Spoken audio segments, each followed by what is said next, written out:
ہو سکتا ہے کہ آپ عشاء کے وقت کھانا کھانے کے بعد کچھ واکنگ بھی کرتے ہو، یہ صبح نماز کے بعد اگر آپ چلتے چلتے بجائے کوئی اور بات کرتے ایک لفظ کہہ دیں، رسول اکرم صلی اللہ علیہ وسلم کی حدیث کی روشنی میں کہنا چاہ رہا ہوں سبحان اللہ و بحمدہ.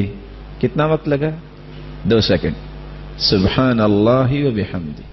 حدیث کہتی ہے من قال سبحان اللہ و بحمدہ فی اليوم 100 مرہ، جو شخص 100 مرتبہ یہ کلمات کہہ دیتا ہے حطت عنہ خطایاہ وَإِن كَانَتْ مِثْلَ زَبَدِ الْبَحْرِ، اللہ تعالیٰ اس کے سمندر کی جھاگ جتنے بھی گناہ ہوں تو سارے کے سارے مٹا دیتے ہیں، مٹا دیے جاتے ہیں.